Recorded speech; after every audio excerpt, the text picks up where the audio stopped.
Baik Bapak dan Ibu, izinkan kami implementasikan atau kami sosialisasikan rancangan aksi perubahan kami.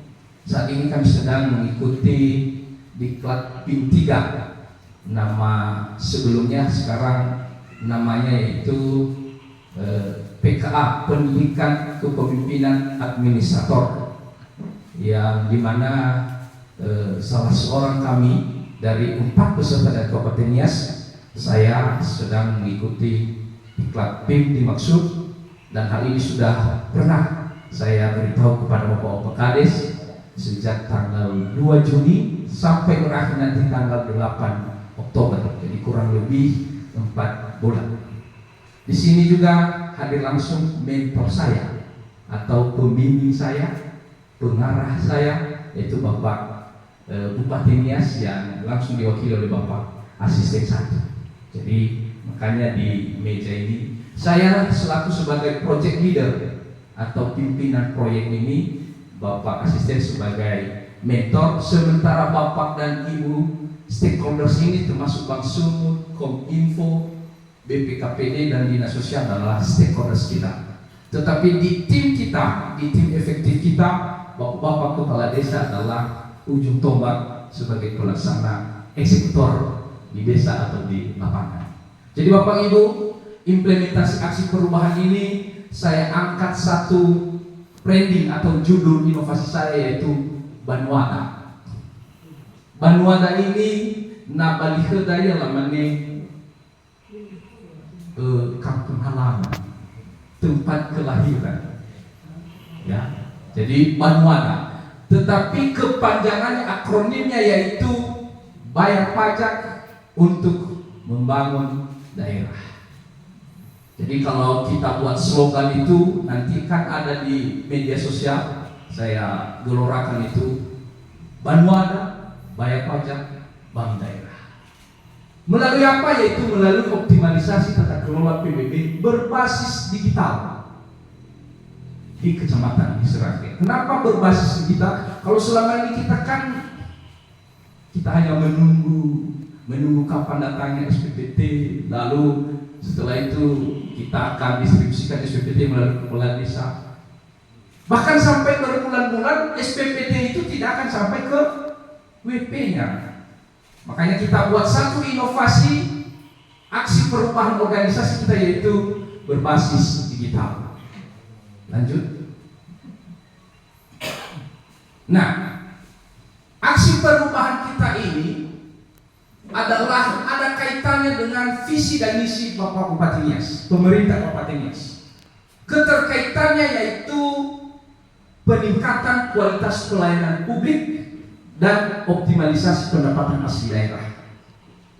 Sehingga program atau inovasi Banwada ini mendukung terwujudnya tata kelola keuangan daerah yang efektif, efisien, akuntabel. Ini yang kami garis bawah. Ini yang kami gelorakan, ini yang kami buat inovasinya, yaitu efektif, efisien, akuntabel. Kenapa? Ketika kami sudah buat analisis masalah, maka salah satu masalah utama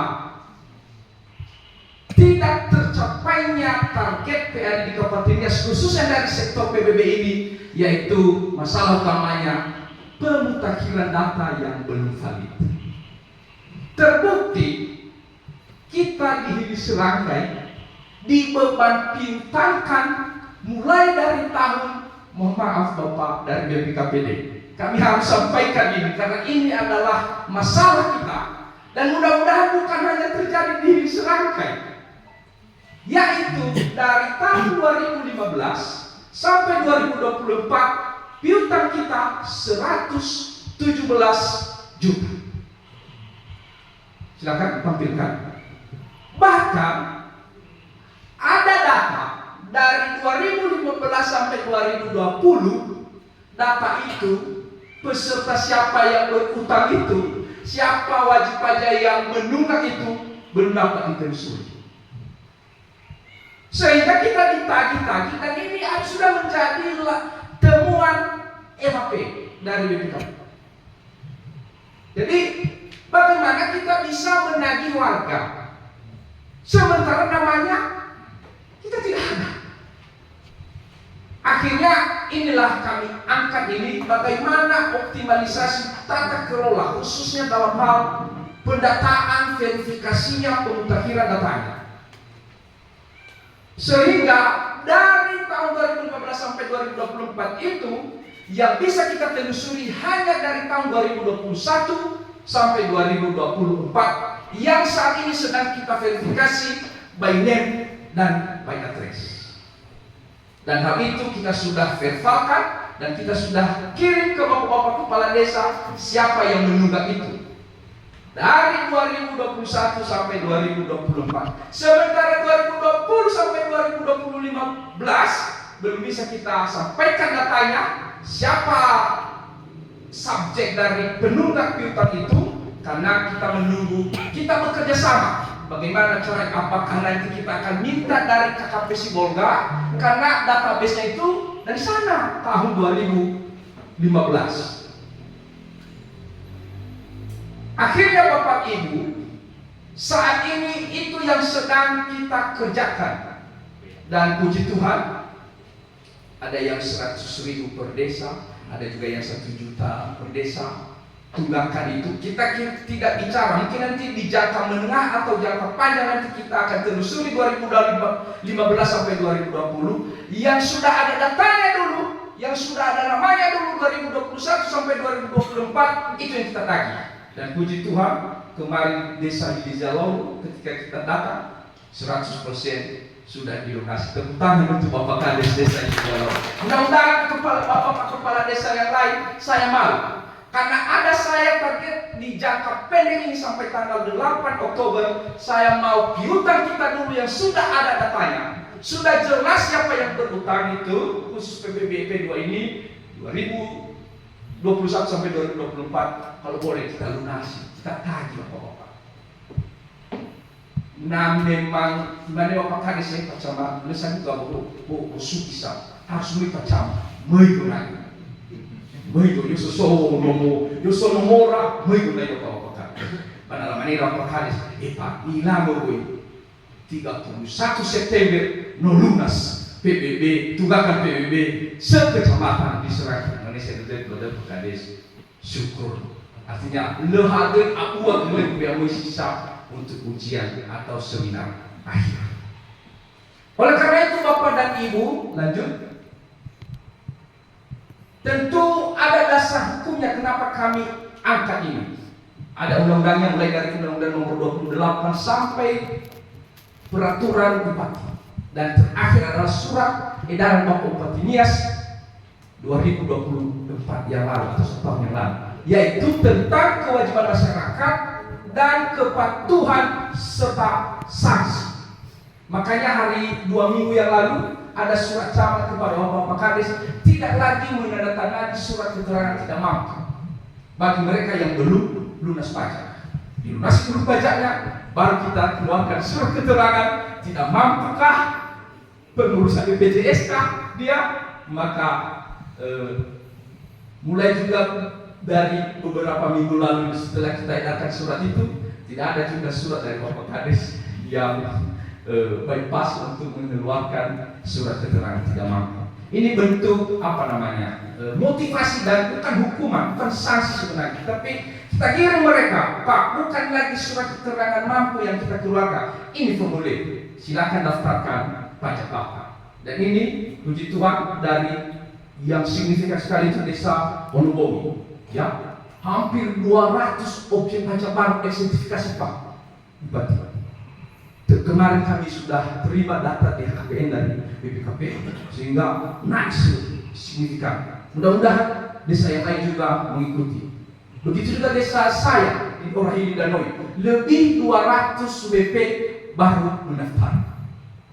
Kenapa? Karena setelah kami identifikasi, kami survei langsung di lapangan door to door bersama tim perangkat desa, dari 2.000 lebih rumah warga yang sudah membangun rumahnya di Kecamatan Seragen, hanya 1.000 yang sudah terdaftar sebagai wajib pajak. Berarti masih ada potensi rumah-rumah yang belum terdaftar. dari 3.000 lebih kakak kepala keluarga, masih 1.258 kakak yang sudah terdaftar sebagai wajib pajak. Artinya masih lebih 50% lagi warga yang diserahkan sudah berkeluarga belum memiliki nomor objek pajak, kecuali mereka yang masih bergabung dengan keluarga. Dan kita sudah berikan dalam surat Bapak Camat itu pengecualian.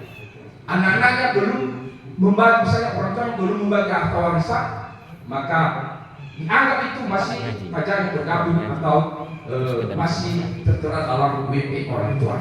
Lanjut, Bapak dan Ibu, apa landasan kita? Yaitu pertama, pendekatan lintas sektor. Tentu karena ini bukan kewenangan mutlak camat secara struktural, tetapi kecamatan hanya berupa integrator untuk mengkoordinasi, memfasilitasi dari BPKPD untuk mengambil data termasuk regulasinya, kebijakannya untuk kita teruskan ke desa. Makanya kita bangun pendekatan stakeholders. Lalu teori kita yang kita angkat adalah bagaimana inovasi Banuada ini adalah good governance dan digital transformasi. Makanya nanti kita, kenapa ada Bank Sumut? Nanti oleh Bank Sumut melalui kanal digital pembayaran PBBI nanti melalui mobile banking. Nanti kita dibimbing dari sana. Bahkan setelah kita koordinasi bersama Bapak Asisten dengan pimpinan Bank Sumut hari Jumat yang lalu kalau tidak salah, kita sudah tawarkan kalau boleh satu desa ada satu agen Sumut Link, sehingga WP masyarakat lagi tidak datang ke kantor camat, tidak lagi datang ke BPKPD atau ke Bank Sumut, hanya ke apa tahu 10.000 ke pajak dia, bahwa ke ojeknya O3, sehingga dia mengeluarkan harusnya hanya 10.000 sudah keluar kosnya 100 lebih.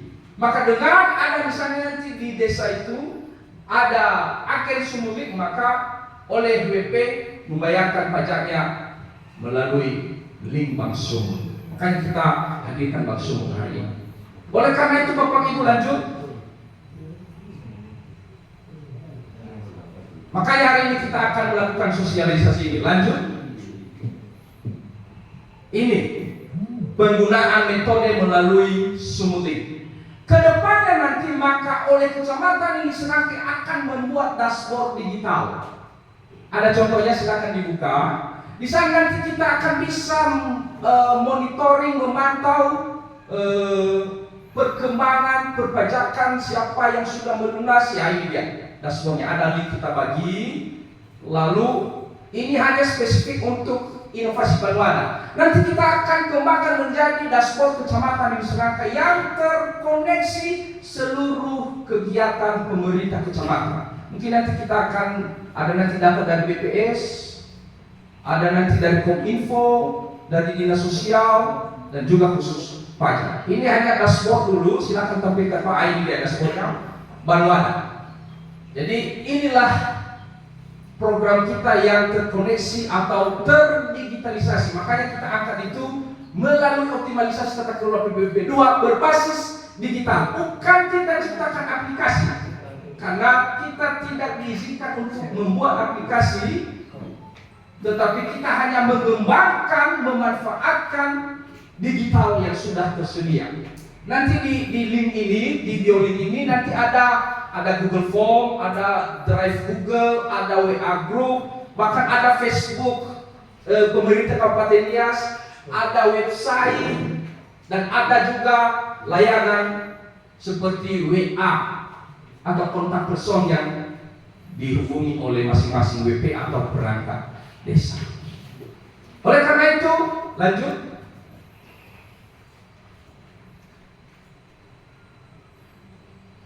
Bagaimana kemanfaatannya? Tentu manfaat ini sangat bermanfaat. Manfaatnya kepada pemerintah adalah kenaikan PAD dan akan dikembalikan kepada pemerintah, kepada kita. Salah satunya adalah PAD, ADD kita. Dari mana sumber ADD kita? Salah satunya dari sektor pajak ini. Lalu apa manfaatnya kepada masyarakat? Yaitu akses informasi dan pembayaran lebih mudah, nyaman, dan transparan. Kami ada beberapa dapat informasi setelah kami tagih. Ada beberapa warga, Mama bayar pajak emak, Mama bisa, melalui ini. Nah, itu oknum pada desa. Ya, tanda apa nama itu? Lu saya buat cuma furi.